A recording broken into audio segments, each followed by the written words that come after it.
cominciano ad arrivare i camion, signori, e io ho visto passare 2 camion dei pompieri carichi di cadaveri che grondavano sangue, dal cassone grondava sangue, va bene. Chi c'era su, se erano civili, se erano militari, non so. Allora, subito dopo è passato un camion che gridava bandiera, cantava bandiera rossa quando...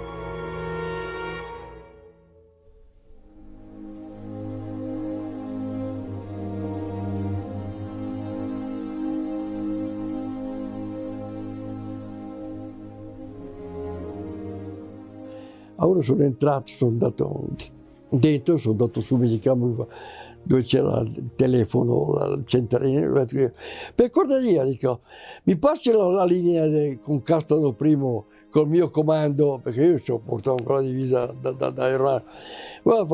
Guarda, io senza l'ordine del principe borghese non ti posso fare niente. E non lo trovo io, principe borghese. Ma guarda, il piano di sopra sta dando una festa. Vado su. Salgo al primo piano, apro la porta, lì è tutta una luminaria non finita, ci sono donne, ci sono ufficiali, tutte quante. Allora mi si avvicina una signora,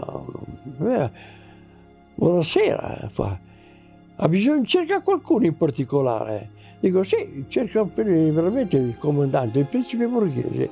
Mi si avvicina un ufficiale della 10ª MAS, tu hai bisogno di qualcosa? Fa sì, ho bisogno di parlare con urgenza con il principe borghese. Per che cosa? E io l'ho spiegato, perché c'è un vostro ufficiale che non mi vuole lasciare andare, no? Che io non sono venuto per istruire dei vostri morò, il mio compito l'ho terminato già da un mese fa, e quello, piuttosto di lasciarmi andare, mi vuole occupare. Dico, allora, sto tranquillo, voglio metterli in carico con il borghese. Aspetti un attimo. Si è andato via, è andato come da qui fuori alla porta là c'era un gruppo di ufficiali, 3 o 4 ufficiali che parlavano, fra i quali il principe borghese. E vedo che sto parlando, confabulando con loro. Intanto che loro parlano, io guardo di là e vedo Osvaldo Volenti, la ferita, insieme a altre 3 persone, lui Osvaldo Volenti con stivaloni lunghi, con il cacchi, con il cinturone, sembrava un pistolero del Far West, di quanto. E ho detto, che Osvaldo Volenti, la ferita, ci conosceva perché erano dividi ai miei tempi, diciamo, no? E in quel momento, mi ricordo, dice, arriva questo e dice, guarda, ha detto che da questo momento sei libero di fare quello che vuoi, puoi andare a casa che tanto la guerra è terminata. Molto bene, la ringrazio. Mi si avvicina una signora e mi dice, Aviere, venga qua per cortesia. Da un vassoio mi toglie una fetta di panettone, mi offre, fa brindi con noi, mi chiama, alla fine della guerra, e mi ha offerto questa fetta di panettone, un bicchiere di spumato. Lo ringrazio perché da stamattina che mangerò. Ho mangiato la mia, e poi con altri 2 amici ho detto, adesso cosa facciamo? Allora una glielo dirò.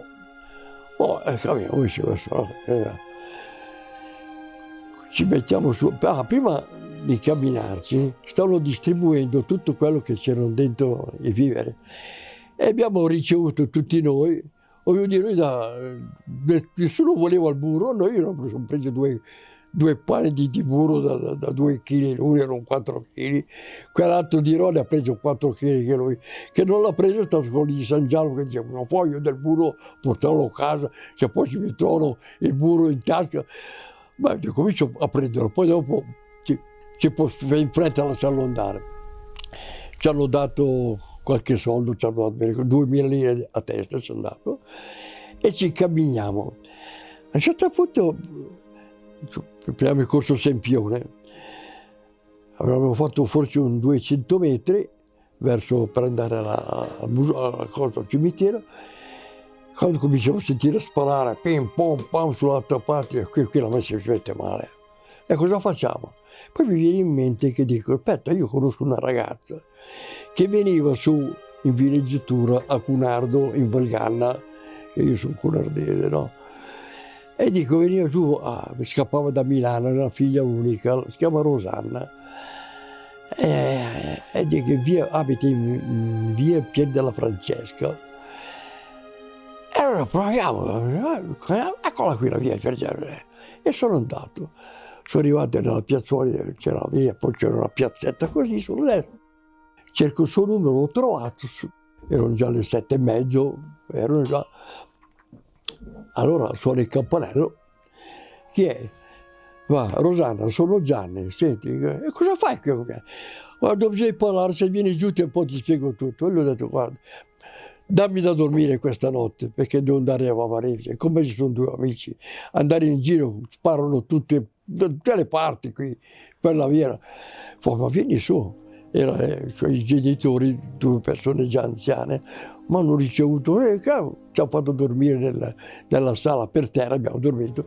Poi a mattina ci abbiamo lasciato lì tutto il burro. Poi abbiamo detto che il burro dobbiamo portarlo a casa indietro, non andiamo già il burro portarlo indietro. Ci abbiamo lasciato lì i soldi e poi ci siamo incamminati per andare a casa. Arriviamo all'altezza, mancava forse un 200 metri per arrivare al cimitero. Sulla destra c'era una fabbrica, mi ricordo a Cotti c'era. Ne viene fuori uno da là, qui mi ha detto, beh, tu sei arrivato, ho messo lì, spogliati tutti che ti do un altro cambio. E io non tiro fuori i pantaloni, dagli la giacca, mi ha dato un po' di pantaloni che erano mezza gamba. Mi ha dato una giacca che facevo fatica a tirarlo su, ma che ha avuto tempo, un po' freddo, guardate, puoi andare. Vabbè, stiamo per andare, arriva dietro una macchina su 4 partigiani. La portinaia, quando al mattino ci ha visto uscire, ci ha accompagnati, ci ha seguito fino ad arrivare sul Sempione e poi ha telefonato ai partigiani. Allora mi hanno fatto salire, aggrappati alla cosa, tutti e tre, mi hanno portato indietro fino ad arrivare all'Arco della Pace. 50 metri prima, sulla sinistra si è fermato, c'era un palazzo, siamo entrati in un portico dove c'era un giardinetto che era grande così. Come entriamo in questo giardinetto? Le vostre valigie, buttate lì, c'era di altra roba. Ce ne abbiamo appena fucilati 4 e adesso sarà la vostra volta. Così, vabbè. Vado lì, metto giù svuoto la mia valigetta, mi cade il libretto di volo. Porca peppa. Allora, senza che tanti che loro parlavano, io ho dato un cazzo, l'ho fatto andare sotto a tutti gli altri, mi trovo ripetere, io ho partecipato a questo, non so come la pensano. E saliamo su al secondo piano. Il secondo piano lì c'è il comando partigiano, detto per primo che lo dirò.